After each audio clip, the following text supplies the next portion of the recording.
ang aming Chairman, Mr. Fred J. Rizalde, ang aming Presidente, Mr. Junic Dao.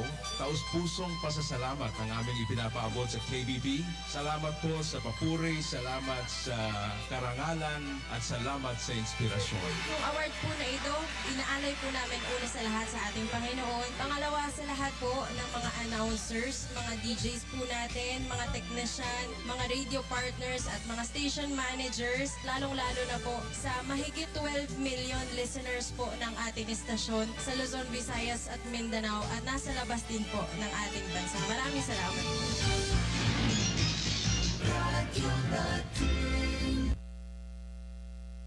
And the KBP Golden Dove Award for the Best FM Radio Station Provincial goes to Radyo Natin Network, Manila Broadcasting Company. Sa ngalan po ng Manila Broadcasting Company, ang aming Chairman, Mr. Fred J. Rizalde, ang aming Presidente, Mr. Junic Dao. Taus-pusong pasasalamat ang aming ipinapaabot sa KBP. Salamat po sa papuri, salamat sa karangalan, at salamat sa inspirasyon. Yung award po na ito, inaalay po namin una sa lahat sa ating Panginoon. Pangalawa sa lahat po ng mga announcers, mga DJs po natin, mga technician, mga radio partners at mga station managers, lalong-lalo na po sa mahigit 12 million listeners po ng ating istasyon sa Luzon, Visayas at Mindanao at nasa labas din po ng ating bansa. Maraming salamat po.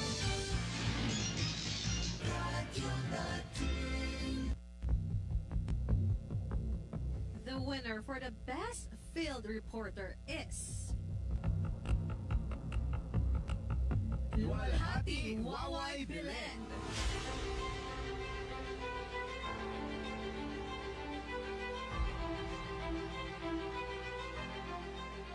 Magandang gabi ho sa inyong lahat. Ito po si Waway Belen ng 91.9 Radyo Natin FM Pagadian. Nais ko pong ipaabot ang aking kaus-pusong pasasalamat sa lahat ho ng mga nasa likod ng Radyo Natin Excellence Award 2024. Dahil matagal na po ako sa industriya ng pagbabalita, I am so much honored and blessed po to have this prestigious award as Best Field Reporter. Sa lahat ho ng mga hurado, maraming salamat po sa recognition and asahan niyo pong mas pagbubutihin po natin ang ating trabaho at mas maging inspirasyon sa lahat ng mga nasa industriya ng pagbabalita, lalong-lalo na dito sa Pagadian City and Zamboanga del Sur. Again, sa pangalan ho ng aking mga kasamahan mula dito sa 91.9 Radyo Natin FM Pagadian, sa aking Magic 7, sa aking mga boss, si Kapianyan at Ma'am Princess, maraming salamat ho sa patuloy na pagtitiwala. Once again, ito si Waway Belen. Magandang gabi po and God bless po sa lahat.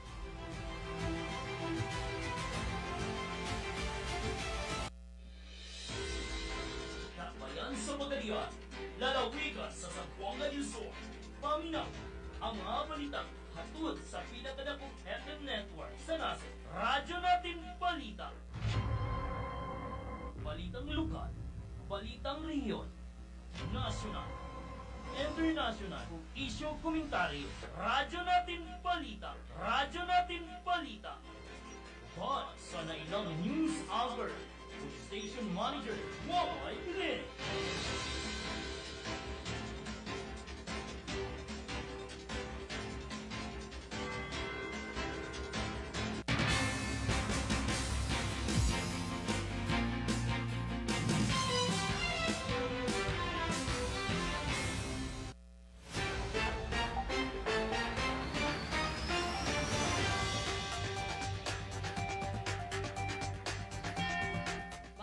Kumustag maayong adlaw kaninyong tanan, adlaw karon nga Biyernes.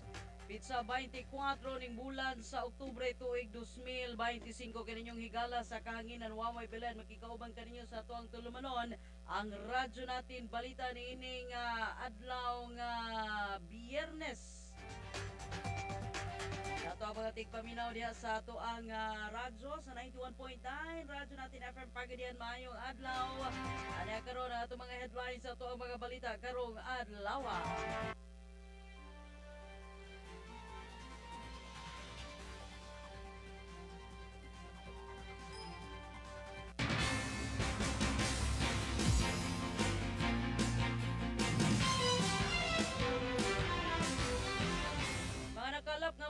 Gikan gikan sa tinubdang lokal, City Councilor Lance Co nagaypasaylo sa isyu sa mga batang Pinoy athletes padung dito sa Jensan.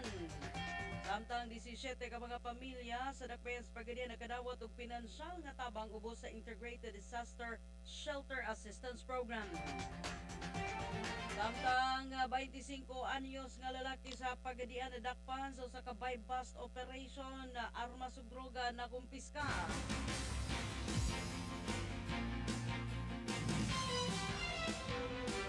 Mga balita usab gikan sa atuang probinsya, mga senior citizens sa Zamboanga del Sur malipayon nga nagsaulog sa ilahang Elderly Filipino Week 2025.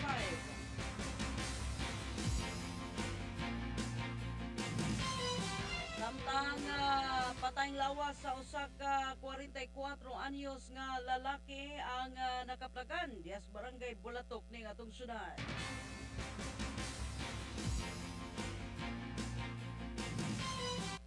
Samtang upat sa 24 ka mga senador agi sa publiko na ang ilahang salen. Asa naman day kaning uban?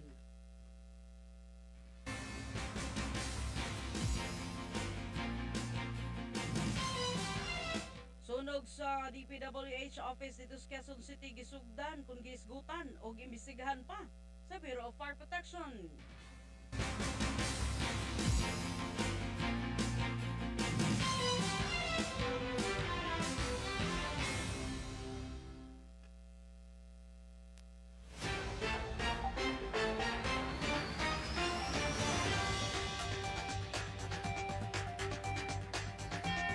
Karon na to ang mga detalye sa tuang mga balita gikan sa tinubdan nga lokal. Nangayo og pasaylo si Pagadian City Councilor Lance Co kalabot na kini sa naisgutan nga isyu nga may kalabutan sa pagbiyahe sa mga batang Pinoy athletes padung dito sa General Santos City. Then matod pa ni Ko adunay miscommunication nga nahitabo apan iyahang gikasulti dayon sa mga coaches og nakigatubang gilayon kani aron nga masabtan ang sitwasyon og mapadayag ang iyang personal nga pasaylo. Ingon pa usab sa batang konsehal nga nakaabot na sa Jensen ang nahabiling 24 ka mga atleta. Isip tabang naghatag kini siya og 150 ka litro nga personal fuel og usa ka sako nga bugas alang sa maong mga magdudula. Dugang pa usaba ni ini nga nakasabutan nga sa umaabot pa nga mga lakang para sa sports program sa lungsod lakip na ang pag-organisa sa tinuig nga batang Pinoy qualifiers og ang pagsulod sa tanang nga sports events sa Ascenso Athletic Cups. Ipadayag pa usab ni Ko nga ang iyang kinasing-kasing suporta na sa mga batang atleta nga diin nagtinguha nga magmalampuson sila sa ilahang kompetisyon nga ilahang giapilan. Si Kog ingon man usab ang halandong amahan sa syudad si Mayor Sammy Ko ang dugay nang nagasuporta sa sports ug ingon sa pagpalambo sa kabagatan-unan diri sa Dakbayan Pagadian.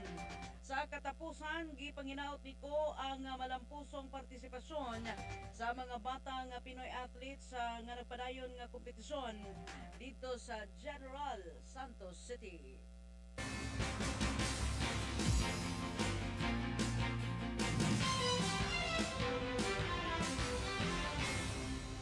Atong ipabot na to ang pag-good luck sa tanan na to nga mga players no sa to ang mga magdudula dito sa General Santos nga nakikumbate no taliwalas mo nga issue ang tanan nga mga problema pwede man mga sulbad no kung sa may mga nasinati nga di mao karon hopefully di na pud mausab sa sunod no di gyud na to mawala labi na sa to ang mga ginikanan sa atong mga magdudula nga mabalangka no umikan sa mao nga sitwasyon taas po kayo long drive no ang atong mga bata nga i-transport niya pagabot dito sa lugar nga ilang pagadulaan igupot nga luya na ipangkapoy na pero sige lang nga na magina usa na sa mga matawag na to og challenges ato ang mga atleta o sa tanan nato nga mga competitors bisan unsa pa nga panahon ug higayon na among mga masinati nato nga mga kakulangon dunay mga masinati nato nga kining kakulian na mang pinakamaayo nga paghimuon mga ka-RN is ang atuang kagamanang lokal wa nagpasagad padayon nga naminaw no sa atuang mga yango-ngo no sa atuang mga kabataan og labi na sa atong mga coaches kanagda sa atuang mga kabataan nga makikompete dito sa atuang mga atleta.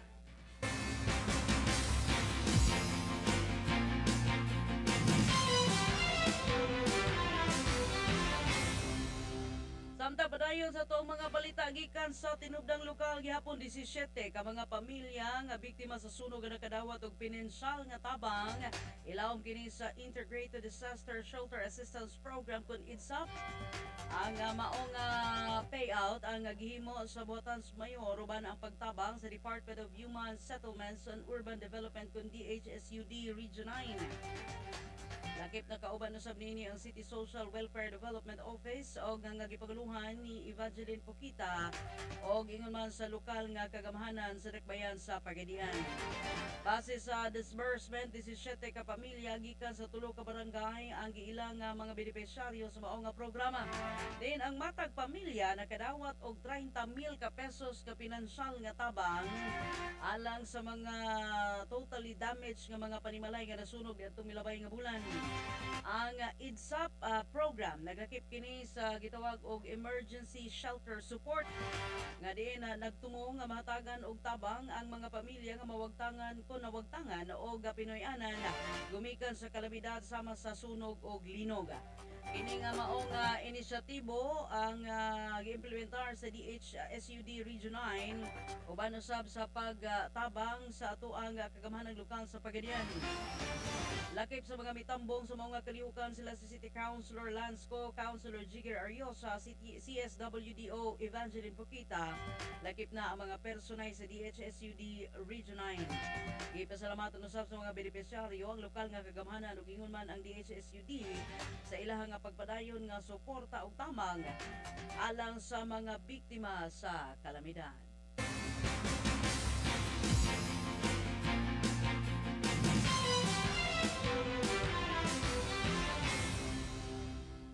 Mga balita nga to ang nakalap gikan sa kwerpo sa kapulisan.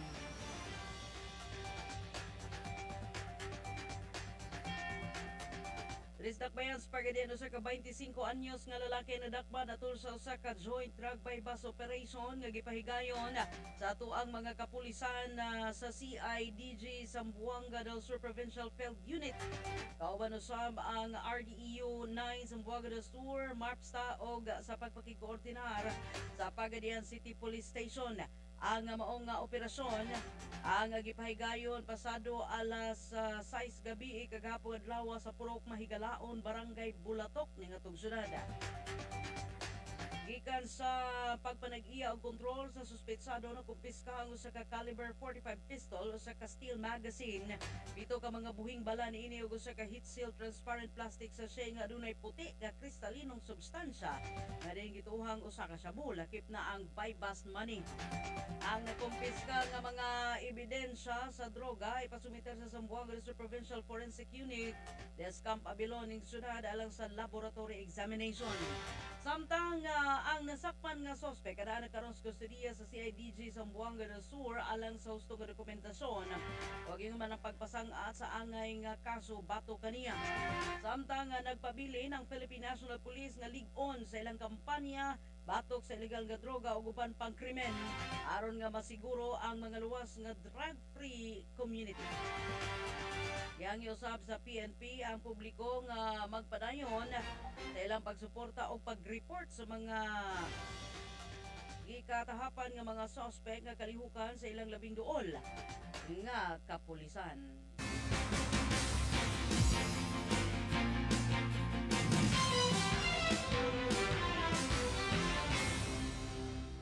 Dugang pa sa atong mga balita sa tunang tinubdang lokal. Malipayon nga nagsaulog ang Federation of Senior Citizens Zamboanga Research Chapter sa Elderly Filipino Week 2025 nga gipahigayon sa cafeteria sa Sangguniang Palalawigan na nidakbayan sa Pagadian kagahapong adlaw. Ang maong katuyuan o kalihukan gituyo aron nga pasidunggan ang dakong kontribusyon sa mga senior citizens sa komunidad og aron nga mapalambo pa ang programa alang sa kaayuhan og inguman sa ilahang kahimsong. Mitambo sa mga kalihukan si Governor Divina Gracio og nagpahayag sa iyang dakong pagpasalamat o pagpasidungog sa sektor sa mga katigwangan.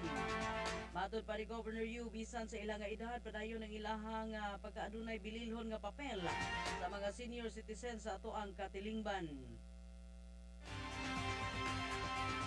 Ipasabot usab sa gobernadora nga ang probinsyal nga kagamhanan binaagi sa Office of the Senior Citizens Affairs nagplano og daghanang nga mga programa ug inisyatibo alang sa kaayuhan sa itong mga katigwangan. May tambong usab sa mga kalihukan sila si OSCA in charge Miriam Acosta Lianos, Federation na President Pedro Ropinta ug Board Member Roger Saniel nga nagpaabot usab sa ilang suporta o pag-ila sa papel sa mga senior citizen sa paglambo sa ato ang probinsya. Ang maong selebrasyon nagsilbi paghihapon nga kapahinumdum sa mga katigwangan nga dili babag kun dili timaan sa kusog, kaalam o padayon nga pag-alagad sa komunidad.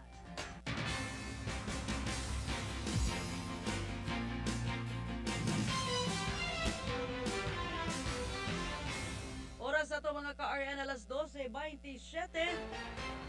Inigapon sa ito ang programa ang radyo natin balita nga inyong mabati alas 12 nga ito na sa launang takna sa hapon. Dali sa ito si Biyaan sa 91.9 radyo natin FM Pagadian kauban gapon yung higala Waway Belen. O niya, mabalik kita sa dugang pag mga impormasyon mga kasayuran. Sa ito ang mga balita gikan sa kaulungan gawas sa nasod o yun man sa paugnat sa kusog. Uman lamang sa itong pipila ka mga pahinumdom.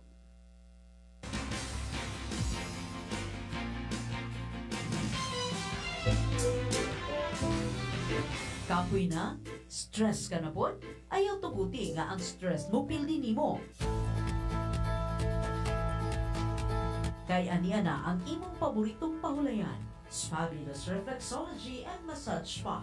Oo, sukaranan kini sa tinuod nga relaxation ug rejuvenation. TESDA accredited ug certified nga limpyo, hapsay ug eksperto ang ilang mga therapist. Dinhi ma-experience nimo ang body spa, back massage, foot massage, ventosa, hot stone, happy, head massage, shiatsu ug thigh massage.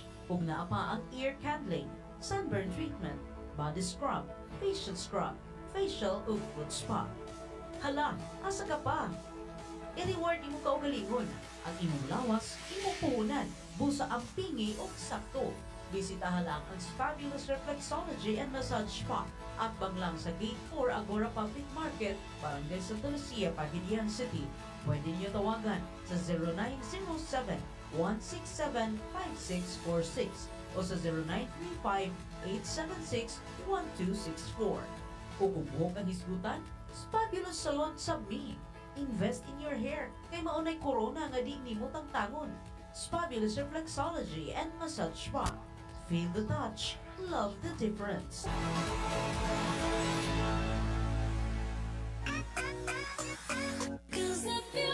Looking for quality, affordable shoes for men, ladies, and children? Pagadian Shoemate have school shoes, casual shoes, sandals, step-in, slippers, bags, and many more. The most affordable shoes in town is in Pagadian Shoemate. Visit now at Pagadian Shoemate for a durable and comfortable shoes that fits your needs. Pagadian Shoemate gives you the latest style that would make you more attractive and beautiful. Pagadian Shoemate is located at Benigno Aquino Street, corner Hamisola, Pagadian City. Pagadian Shoemate, the most affordable shoes in town. Pagadian Shoemate. Mga sungkit sa Pagadian City. Gigutom ba ka? Nami sizzling, mouth-watering offer para nimo. From Japan to you, it's Yomi Esta PMD. Lami kaayo ang ilang seafood overload, meaty and cheese overload, o ang veggie flavors. It's up to satisfy your cravings. Nag-crave ka og octopus, crab stick, bacon, ham, cheese, o ang best-selling na cheese bomb? They've got it all. Plus free drinks pa yun sa imong order. Kung sabay liwat nimo, kung ikaw lang forever, dinhi na Kay buy one, take one forever. Yes, mga kayami, doble ang takoyaki, pero same price. Ayaw na paglangan mga kayami, for budget-friendly, sulit, at super lamig ang takoyaki. Yummy Yes Takoyaki is the place to be. Located at Alano Corner, Uru Street, San Jose District, Pagadian City. Tuol na kaayo, at the best part, free delivery within Pagadian City proper.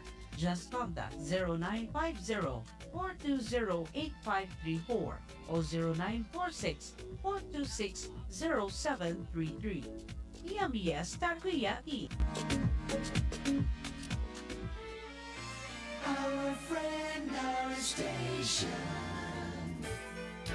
Radio Natin.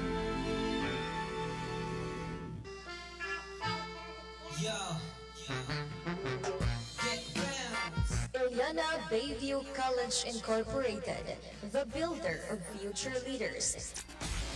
The pioneering name in quality education, a renowned name in professional education with qualified teachers and fully equipped facilities. Senior high school has zero tuition fees, zero enrollment fee. For grades 11 and 12, we have academic tracks that nurture your dreams with the following strand: STEM, Science, Technology, Engineering, and Mathematics; ABM, Accountancy, Business, and Management; UMS, Humanities and Social Sciences. Build your future with our technical, vocational, and livelihood tracks with the following strands: ICT, Information and Communication Technology, Industrial Arts. Wait, there's more. Ilyana Bayview College also offers SHED-recognized programs that match your potentials. 4-year Bachelor of Science in Criminology, Bachelor of Science in Information Technology, Bachelor of Science in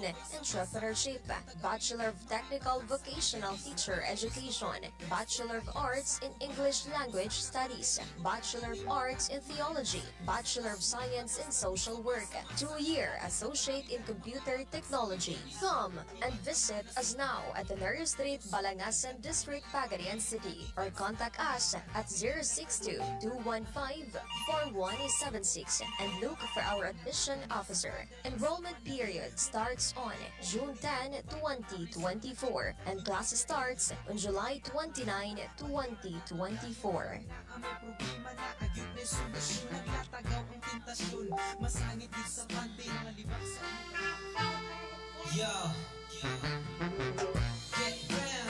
Ilyana Bayview College Incorporated, the builder of future leaders.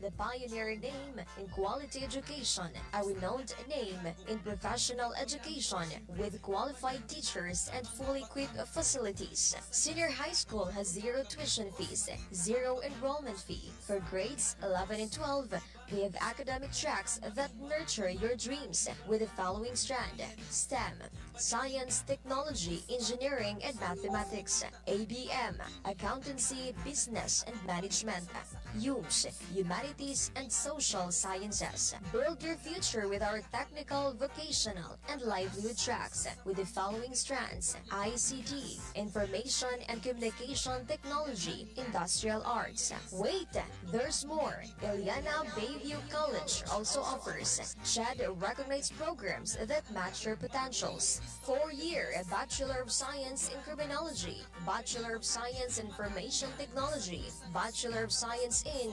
Entrepreneurship, Bachelor of Technical Vocational Teacher Education, Bachelor of Arts in English Language Studies, Bachelor of Arts in Theology, Bachelor of Science in Social Work, 2-year Associate in Computer Technology. Come and visit visit us now at Tenario Street, Balangasan District, Cagayan City, or contact us at 062-215-4176 and look for our admission officer. Enrollment period starts on June 10, 2024 and class starts on July 29, 2024. May problema na agad na solusyon. Nagtatagaw ang tentasyon. Masangit din sa kante. Malibak sa imo palibot.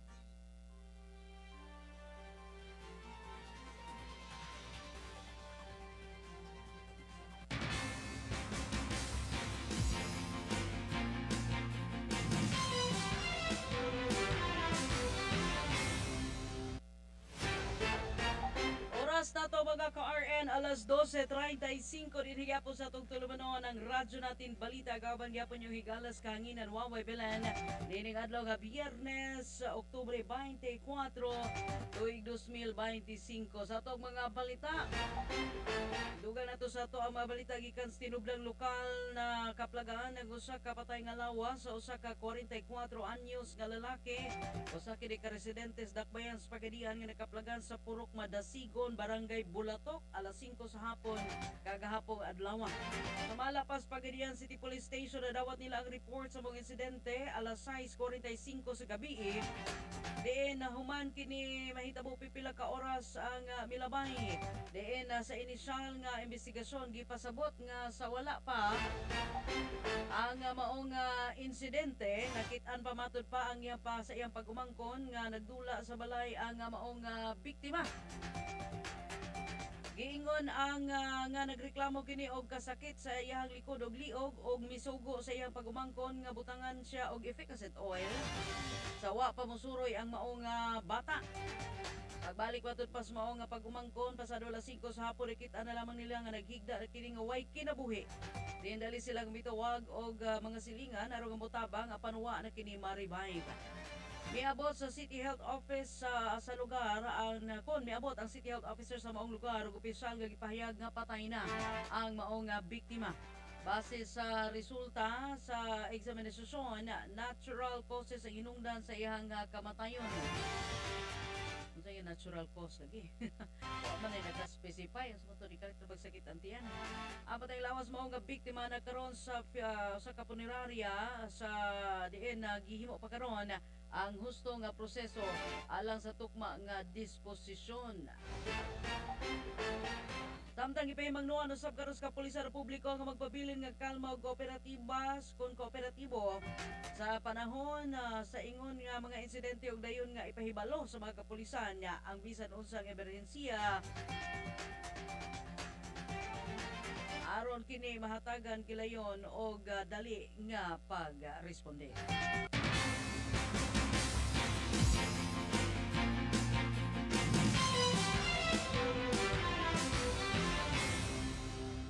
Samtang sa lain bahin sa itong mga balita gikan sa kauluhan, gisa publiko na ang Statement of Assets and Liabilities and Network on SALN. Sa upat sa 24 ka mga senador sa nasod. Kulang pag 20 asa ng uban. Una na nga mabilontaryo nga nagpahibalo sa iyang kaptangan si Senadora Risa Hontiveros nga adunay kinatibukan nga network nga halos mokabat sa 19 milyones ka pesos. Sunod usab nga gipagawa sa iyang SALN si Senator Robin Padilla nga adunay kaptangan nga mokabat sa 244 milyones ka pesos. Og ingon man si Senate President Vicente Tito Soto III nga adunay kinatibuk ang kaptangan nga 188.9 milyones ka pesos, 188.9 million. Ang ikaupat nga nagsa publiko sa iyang SALN mao si Senator Sherwin Gatchalian nga adunay network nga mokabat sa 89.5 million. Base sa dokumento, walay gi-report nga utang o liability si Gatchalian. Duha ka residential condominium units ang nakasulat sa iyang real property nga adunay kinatibukan nga kantidad nga 40.1 million.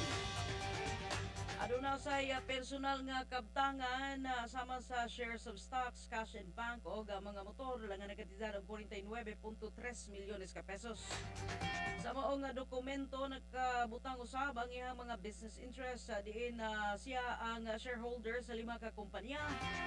Then wala usab niya nga gideklara ang sa iyang asawa o minor de edad niini nga anak sa iyang panimalay.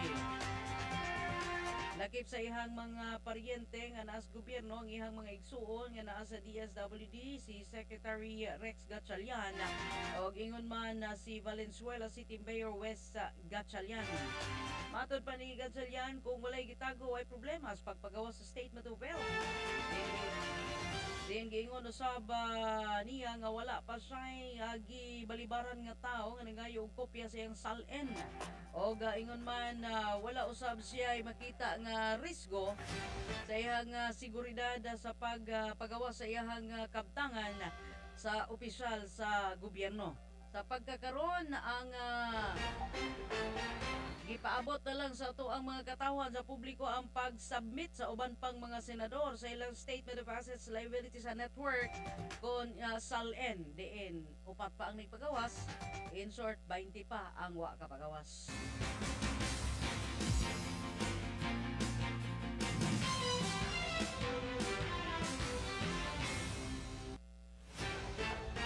Atong oras mga ka-RN alas 12:41.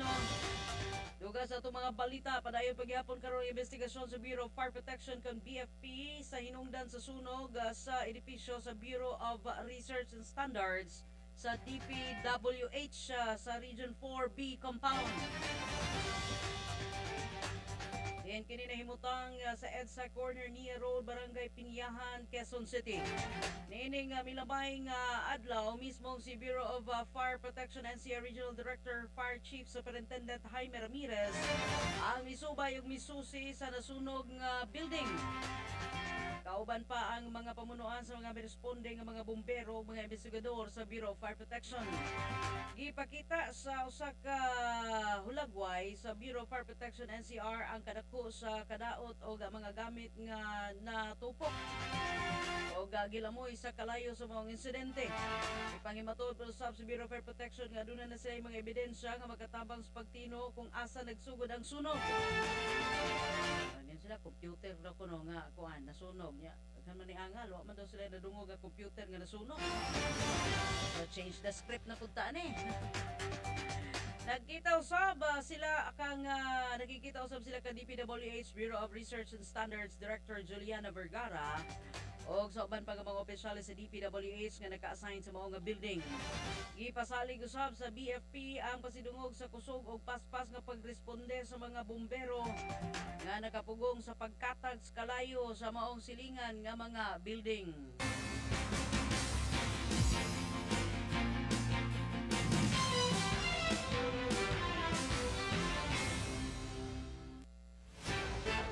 Samtang sa laing bahin sa tuang mga balita gikan sa tuang gawa sa nasod padayon ang plano nga pagpakikita nga personal ni US President Donald Trump ug Chinese President Xi Jinping.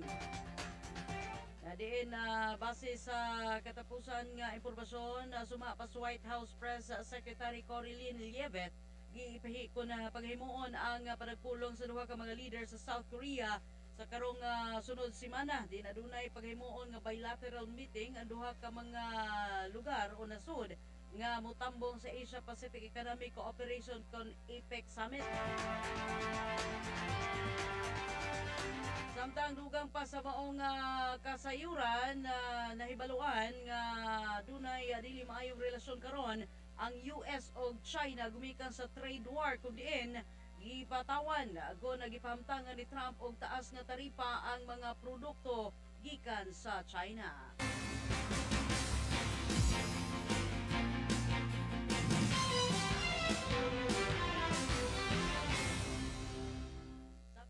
Bahin sa itong mga balita gikan Sa ato ang paugnat sa kusog, i-update nato ni no, gumikan kay ato ang atong the legend, ang batanon nga tennis player nga si Alex Ayala. Ato ang i-update gumikan kay sud na kini sa quarterfinals sa Guangzhou Open. Si Alex Ayala og man si Nadia Kochenok sa Ukraine sa women's double. Berte gihapon bahala og daghang mga isyu. Samtang kinihuman nga gipildi nila si fourth seeds Emily Appleton sa Great Britain og ingon man si Quan Huai Tang sa China sa score nga 6-4, 6-2. Adunay maayong chemistry sila si Ayala, ang Ukrainian tennis player, kay gidumina usab nila ang maong panagdula. Musunod nga makautubang nila si Polina Kodermetova o Camelia Rekmova sa ilang quarterfinals sa torneo.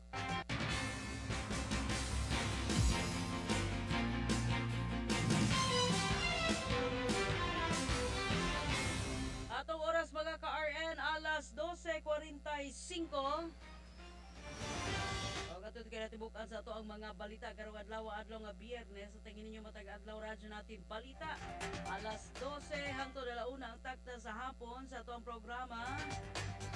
Bati gikan Lunes hangtod sa adlaw nga Biyernes og diin ato ang mapahimutang o mapahamtang ang mga balitang lokal, lakip na ato mga balita, mga hot issues gikan sa kauluhan gawas sa nasod ug man sa paugnas kusog.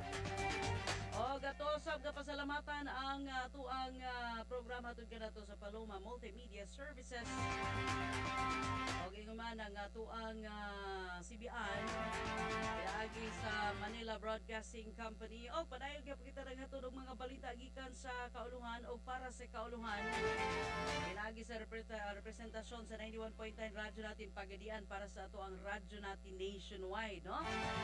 Usa kato ang mga nakalap ng mga balita gikan diri sa lokal, dili lang daw ang dakbayan sa Pagadian ang makapaminaw, no, makadungog sa ato ang mga gihatod nga mga balita apan lakip na sa kinatibuk-an nga mga CBN sa Bukapin usa ka gatos ka mga CBN sa MBC Group of Companies, no, sa tibuok Pilipinas.